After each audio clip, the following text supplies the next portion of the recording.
My name is Katrina Carter-Tellison. I'm the Vice President for Academic Affairs, and I'm here to join you this morning and talk to you a little bit about resilience. I thought maybe I'd start by talking to you a little bit about me. Some of you, I recognize your faces. I've seen you around campus. Some of you I know I haven't met yet. So as I said, my name is Katrina Carter-Tellison. I'm from the Cayman Islands originally. I came to the US. I was 17 years old when I first came here, and I know what you're thinking. That was a really long time ago, and you're right. It was a really, really long time ago. But I came to the University of Miami to pursue a degree. And before that, I had really come to America only really to do shopping. So for any of you international students who've had that experience, that's really me. So for me, the US was really kind of one giant mall. But anyway, I came here, I met people, I got to know people, I made connections, and I began to study. And I studied for a really, really long time, probably way longer than you want to. But I ended up getting a PhD. And while I was working on my dissertation, I came to Lynn actually to be an adjunct and a visiting professor here. And from the day I drove onto campus, it felt like home for me.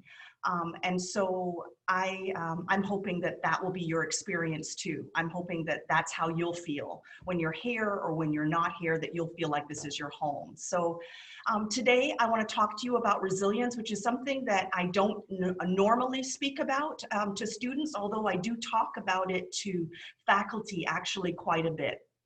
So I know that resilience is a topic that maybe some of you all could teach me about. And so I don't want to be presumptive and think that I know everything about it. So one day when we meet, I look forward to hearing your thoughts on it and hearing about what you think about resilience and some of the things that you've come through. So we believe here at Lynn that it is incredibly important, right? It's a really important skill. In fact, it's so important that we selected it as our QEP. And its QEP is a project that an institution does every 10 years. Some of you might know our current QEP. It's called the Citizenship Project. So this is a pretty big deal for us. It's something that we think is important. So we're in complicated times, right? I don't have to tell you all that. We're in the midst of a global pandemic. We are in the midst of a social and racial justice reckoning that we haven't seen since the civil rights movement in the 1960s. We are seeing our economy in many ways, some areas just shredded. So everything about what we're seeing now is different, and it's different than it's ever been before. So we're in challenging times, and building resilience is one of the most important skill sets to ensure that you're not only surviving this crisis, but that you're able to come out of it thriving. And that's what we want for you. That's what we want for this entire community. The other thing I should say to you is that you are not alone. You are not the only group of students who came to Lynn for one specific purpose. And you're not the only group of students who found a Lynn and found a community that's not exactly like how you thought it was going to be, or maybe it doesn't look exactly like it looked last semester, last year, or when you visited our campus. I can think of a really good example of students, the conservatory. So our conservatory students, for those of you who don't know, we have one of the best conservatories in the country. Our conservatory is probably amongst the top 5 in the country. It is that good, which means that the students who are coming here are as good as they are anywhere in the country. And these students, maybe like many of you, have done one thing their whole life, right? So we have students who have been studying the violin, who've been studying the viola, probably since they were 3 years old. We have them who've come from far and wide. I have students who've come from Russia, from Uzbekistan, from places that I struggle to pronounce. They have come from everywhere. And what they're confronted with now are no concerts, no performances, no public showings of their work. So they, like you, are struggling to find their way and to move forward. So I think that's probably what I wanted to share first with you all. So let's talk about what is resilience. So at Lynn, our definition of resilience is the ability to adapt positively to new experiences and challenges. So others define it as the ability to bounce back, right? That when something bad happens, you can bounce back, or when you're confronted with something new, you know how to handle it. But one thing is key. It's about behaviors, it's about thoughts, it's about actions. In other words, it's about things that you can control. So here's what it's not about. So you're not born with it. You didn't get it from your parents. You didn't inherit it.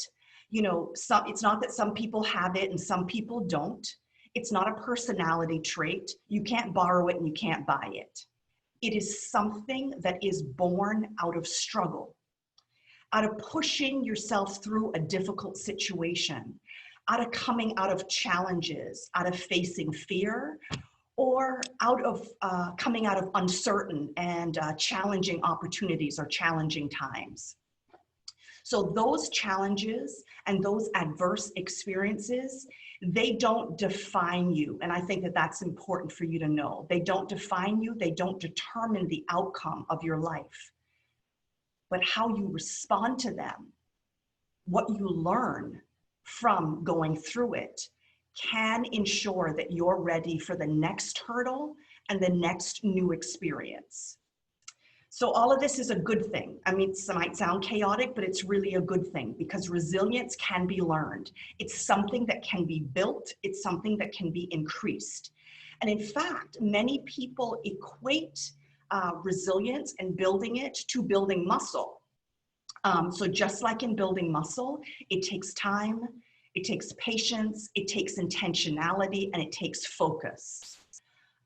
The American Psychological Association and other researchers say that it requires essentially 4 key elements, and that people who are resilient have managed these 4 key elements: wellness, building connections, healthy growth mindset, and purpose.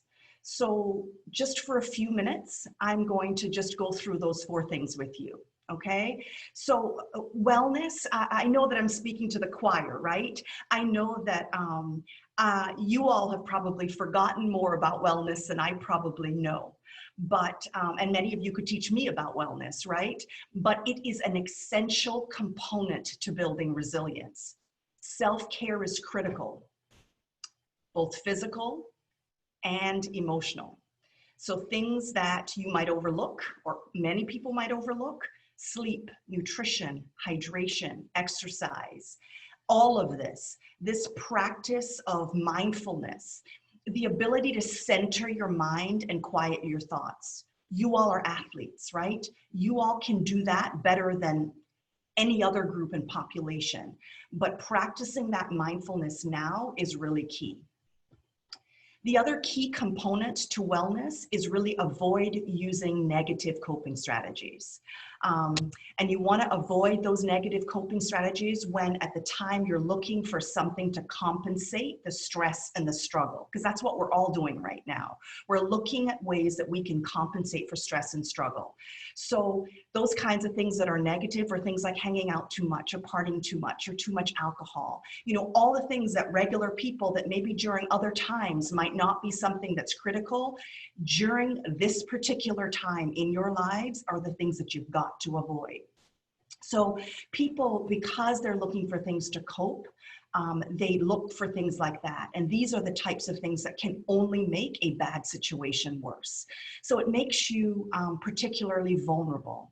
So in a time of a pandemic, when everything is difficult, when your routine is disrupted, you're not working out like you typically do, you're not practicing like you typically do, you're not playing games like you typically do, people are seeking pleasure. They're seeking things to make them feel better about that pain and that frustration that they see everywhere. And that's the type of thing that you have to avoid. And that's why wellness right now is so critically important.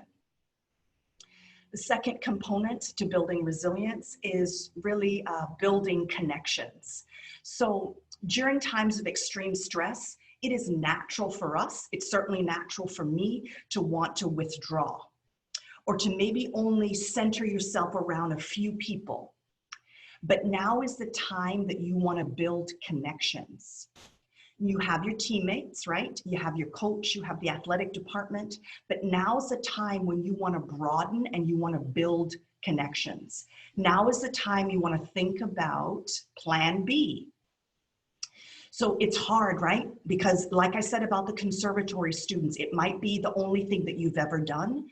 And you may have come to Lynn specifically just for athletics. Now I'm the chief academic officer, right? So I like to think that you came to, for academics, I like to think that you came to work with my faculty, that you came to study. But the reality is many of you did not come for that.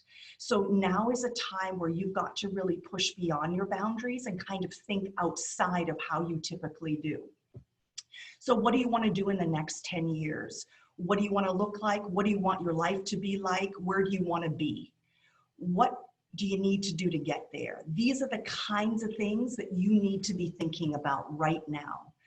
So that's really part of the critical and important component of this. So as athletes, you often have no time, right? So you know from the minute you wake up in the morning, you're programmed in terms of the amount of time that you have to practice, your personal workout, your nutrition, your trainer, all of these things you have. You don't often have time for typical college experiences to get involved with clubs and to different things like that. Now is that time. And maybe it's not the reason you would have liked, but now's the time to build connections. And whether it's through virtual internships, it's through attending a career fair where you can meet employers and you can connect them at LinkedIn. Maybe it's a time to start a blog. Maybe it's a time to build your knowledge base, to build the kinds of people that you connect with. So networking and building connections are the things that you can do to really create a foundation for your future. And now's the time to do that. Our most important unit on campus for that is career connections. So take advantage of that opportunity, go to them, have them help you connect within the Lynn community and also help you connect with the broader Boca Raton community or the broader global community. That is critical that you do right now. The third component is a healthy growth mindset. So I know many of you spend a lot of time thinking about the ways in which you can stay healthy, but having yourself healthy during these times and keeping your challenges in perspective and how you think about those challenges are really going to define how well you come out of this. So if you're a type of person that catastrophizes things, so if you're the type of person that makes things more complicated, that you feel like the world is coming to an end all the time, that type of thought, that type of mindset makes it difficult to build resilience. Instead, if you adopt a more balanced mindset, so in other words, you don't say, okay, I failed a test, my life is over, my academic career is over, that's it, I'm packing my bags up and going home. If you can resist that and resist feeling like it's the end of the world, nothing can be made better by chaos, right? So if you can resist that and instead you can say, okay, let me think. I got to reach out to my faculty member. I got to reach out to my coach. Okay, do I have a tutor? Do I need to get a tutor? Begin to problem solve through that. That's a more balanced mindset. That's building resilience. The other thing is really accepting change. And that, my friends, I have to tell you, is the most difficult lesson to learn. So that's what I'm going to say it again. Building resilience involves accepting change. Change is constant. And that's why they say that it's one of the most powerful assets to success and to building resilience. So sometimes accepting things you can't change can really help to focus you on the things that you can change and the things you can alter. For example, you all are living it right now. Recognizing that what your athletic commission, what they do, how they rule on sports, what they decide about the fall during this pandemic, it's not something that you can change and control. But honing your skills, closing your gap, and your response to those decisions, your response to that change is what you can control. So that type of healthy growth mindset, it involves staying positive, right? So when you get bad news, when you hear something coming from the athletic director, from the news, being able to put that in perspective, keep your mind from going to that dark place, is really a key component to building resilience. And this is the time when you need to focus on that and you need to focus on being able to stay hopeful. So at a time when you hear things that are not good, being able to say, you know what? I need to be able to put this in a box. I need to be able to put this in perspective and say, this is not the end all and be all. Now's the time that we all, as a community, as a society, we have to lean in. Now's not the time to quit. It's not the time to walk away. It's the time to lean in. These small changes, these shifts in thinking can help you build that resilience, help you weather that storm, right? That's what it can do.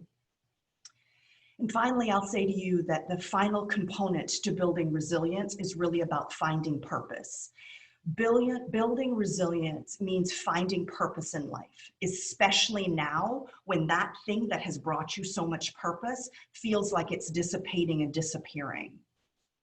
So it sounds hokey, it sounds weird. It's like, what is this old person telling me about finding purpose, right? But it is unequivocally the thing that is going to get you through. At a time when how you define yourself is being challenged and being undermined, you must seek purpose. You must expand how you define yourself, and you must expand what you do. You need to be able to reach out to your dean. I know that you will reach out to your athletic department. You'll reach out to your coaches. You'll reach out to your teammates and maybe even your classmates. But now's also a time to reach out to your dean, to reach out to your faculty members. Let them connect you with a project, with an activity, right? Something that can give you purpose. If you're a communications major, reach out to Professor Powers and Professor Carlin. Let them connect you with something. If you're a business major, Professor McFarland, Dandio, or Lopez, these are all the people in your colleges that can connect you with purpose, right? In arts and sciences, if you're a major, Dr. Watson, Ainbinder, Professor Kirker, these are the people who can help you find that purpose outside of just your one group. And that's what they're there for. They're waiting to do that for you. Other things on campus can help you with that purpose. Things like Project Civitas. Right now, they're running a host of projects for you. Everything from voters registration and the election to finding things like Black Lives Matter and understanding issues of social justice. Right now, they're working on that. The Social Impact Lab, right? They have virtual internships for nonprofits. Nonprofits are struggling now, right? They need our support more than they've ever needed it before. So it's time now that we look kind of beyond what it is that we do every day and look beyond for that purpose.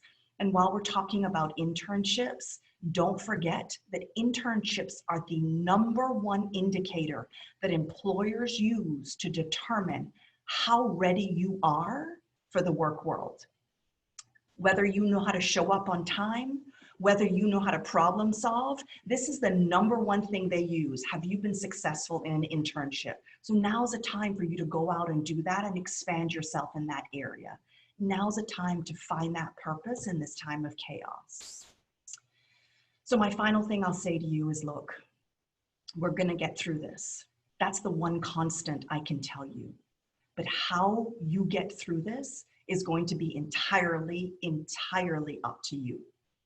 You need to make sure that you come through this better, stronger, with more connections, with more purpose, with more skills than you went into this situation, right? You need to make sure that you are honing your skills and you are closing that gap. And whether that is athletically, personally for your body, whether that's a mindset, whether that's developing connections across campus, you've got to get better. You've got to hone your skills. You've got to close that gap. That's what you've got to do, because we only have 2 choices. We can sit here, we can tread water, hold our breath, we can wish this all away. Or we can be connecting and building skills, building connections, we can be finding purpose, we can be developing a growth mindset. Those are literally the only two choices: tread water or build, advance your skills, and find purpose. You want to be doing the latter. You want to be the one who comes out of this on top. So when it's your turn to return to the pitch, to return to the court, the pool, to return to your everyday life, you will have more assets than when you began this journey. You will have more resilience so that you're prepared for your next challenge, whether that's at Lynn, whether that's at the broader world, and us here at Lynn, your coaches, this institution, your faculty, me, we are all here to help you do that. So that's really what I wanted to share with you. And I wanted to say that I am so very grateful to have this opportunity to chat with you and to know that when we're all out and about, I look forward to seeing you all stop into my office and come and chat with me about resilience and about all of these amazing resilient behaviors that you develop through this difficult time. Thank you all very much.